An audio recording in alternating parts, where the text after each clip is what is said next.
This is EndeavorFreedom.tv. I'm your host, Zen Garcia. It is September 22nd, 2008, and we are on the line with Paul Byrne, Dr. Paul Byrne, who has many accolades and many honors from many different schools of medicine and boards. And Doctor, can you give us a brief description of your background and the things that you've been involved in?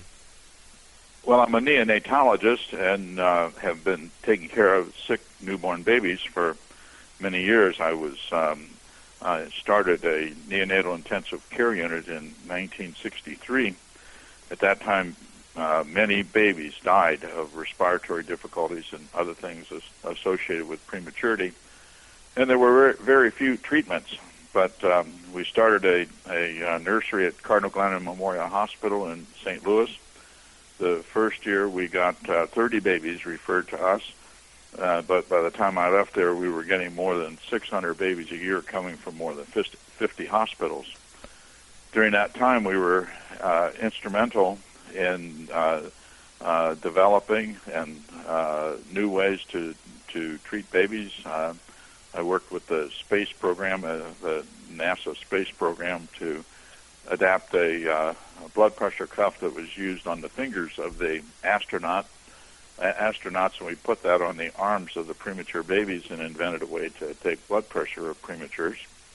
We did a number of other very exciting things, finding better ways to breathe for better babies, better ways to treat them with nutrition in the vein and the like, and it's very exciting. And in 1975, I had a baby in our nursery who had flat brain waves, and he had a report on his chart that said consistent with cerebral death, and it was suggested to turn off his ventilator. We did not do that. We continued to treat him, and he did get off the ventilator, and he did go home. When he went to school, he got straight A's. He ran track. He played baseball. He's now married. He and his wife have 3 children. He works as a paramedic in St. Louis. But he was the infant that started my investigation and study of the issues that surround brain death. And it took me several years to understand what was going on with the language, because they confuse an absence of a brain functioning or a brain function with destruction of the brain, and then they observe only the absence of the function and then conclude that someone is brain dead, and that becomes a signal to get their organs cut out. It took me several years to understand it, and subsequent to understanding it, I have published articles in the Journal of the American Medical Association, in law review journals, and to point out that when a patient has an absence of some of the functions of the brain, that doesn't even mean that the brain is destroyed, much less that the person is dead. When they do this thing called brain death, part of making that determination is they take the patient off the ventilator, sometimes for up to 10 minutes. Now, you can understand that you and I take a breath about every 3 to 5 seconds, so that maybe 20 times a minute we take a breath. But they take them off not for just a few seconds or even part of a minute or even a minute. They take them off for 10 minutes. During that time, the carbon dioxide accumulates within the body of the person, and that can make the brain swell more. And during this time, if the patient cannot prove that he can breathe on his own, that becomes the signal to get his organs cut out.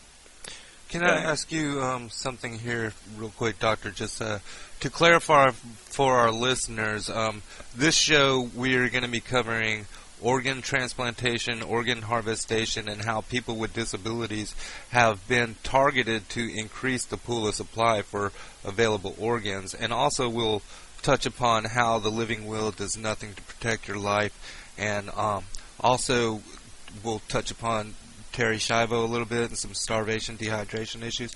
But first, I'd like to honor you, Doctor, for being willing to bring these issues out, especially now since the economy is in such a crisis, and 46 million people don't have any kind of health insurance, and they're one moment away from total financial ruin. And I wanted to ask you specifically, do you feel like the non-heart beating death definition and the brain death definition, that these two classes of so-called death were sort of made up to increase the pool of organs for transplantation? Absolutely. That's the only reason they were made up. Absolutely. There is no need for these things, and actually we loosely call them definitions, but they really are not. They are criteria. That is, they're observations to make a judgment to do something else. And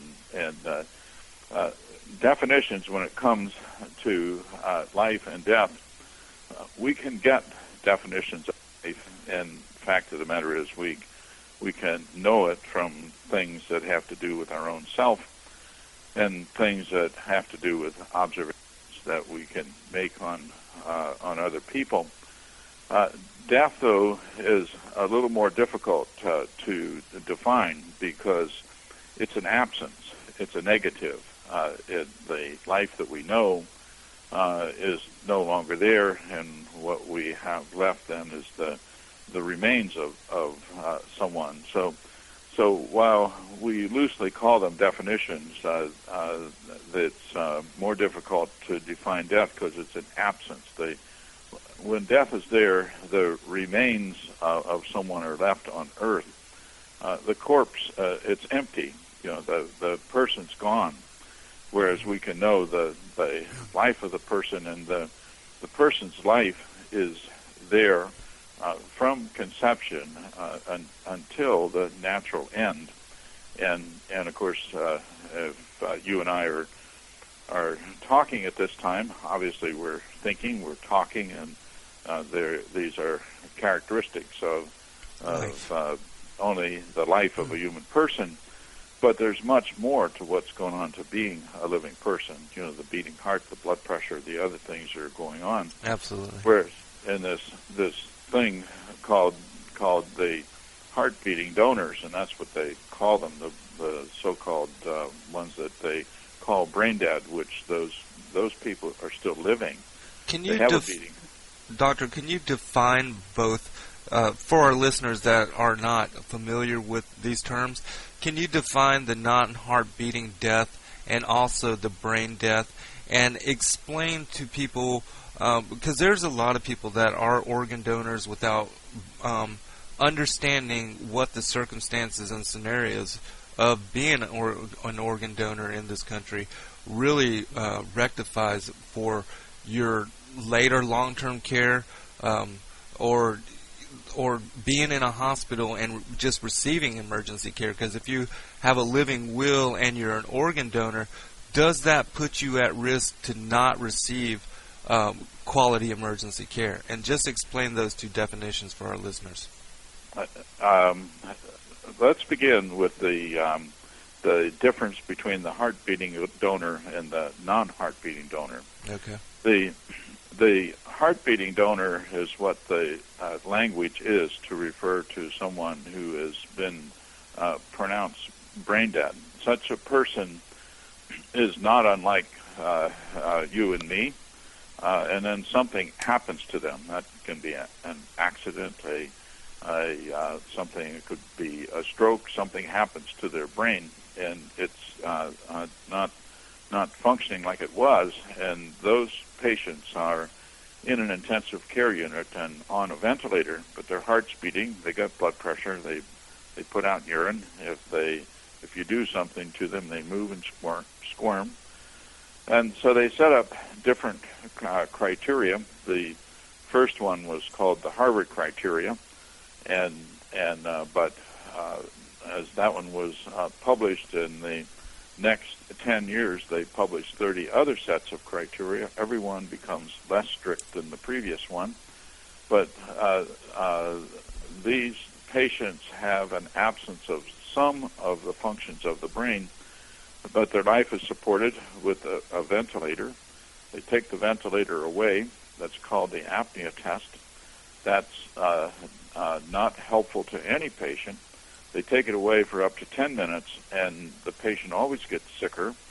And if the patient can't prove that he can breathe on his own, that becomes the signal to have his organs cut out, and that's called the heart beating donor.